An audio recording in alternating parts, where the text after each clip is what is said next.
Hello everyone, welcome back to my channel. In today's video, we'll be discussing another recent Supreme Court judgment. But before that, tell me one thing. What if you are being arrested for some offense, but अगर आपको arrest करने के समय grounds नहीं बताए जाते हैं या फिर राइटिंग में ग्राउंड्स के बारे में नहीं इन्फॉर्म किया जाता and also not informed in the language you understand whether that arrest still be legal and valid?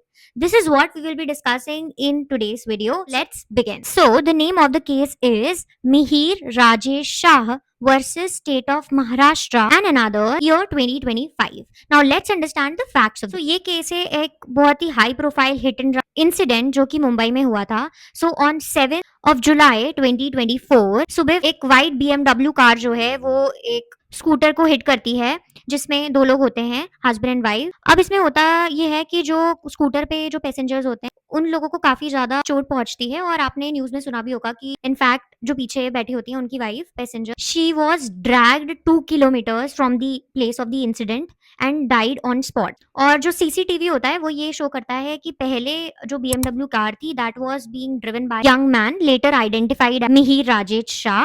अब जैसे ही इंसिडेंट होता है उसके बाद जो मिहिर शाह होते हैं वो जल्द से जल्द भागने की कोशिश करते हैं उस जगह से and then later on after 2 days he was arrested on 9th July 2024. अब इस केस में होता क्या है कि जो मिहिर शाह है वो बॉम्बे हाईकोर्ट को अप्रोच करते हैं और ये कहते हैं कि उनका जो अरेस्ट है वो इलीगल है क्योंकि पुलिस ने उनको कभी रिटन ग्राउंड्स ऑफ अरेस्ट बताया ही नहीं इन द लैंग्वेज ही अंडरस्टैंड्स. अब जब बॉम्बे हाईकोर्ट के पास ये मैटर पहुंचता है तो बॉम्बे हाईकोर्ट जो है इसको एक्नॉलेज करती है कि हाँ कुछ प्रोसीजरल लैप्सेस हैं इस केस में, but looking at the seriousness of offence जो हाईकोर्ट है वो refuse to declare the arrest illegal. अब इसी बेसिस पे कि जो भी charges not given in writing and in the language that he understands वो सुप्रीम कोर्ट को अप्रोच करते हैं. सो ये मैटर जब सुप्रीम कोर्ट के पास पहुंचता तो यहाँ पे कोर्ट ने आर्टिकल 21 रेफर किया which talks about right to life and personal liberty, that किसी भी की भी पर्सनल लिबर्टी जो है if that is to be taken that is to be taken as per the due process. तो यहाँ पे ड्यू प्रोसेस जो है that is to be referred via article 22 clause 1 of the constitution which says that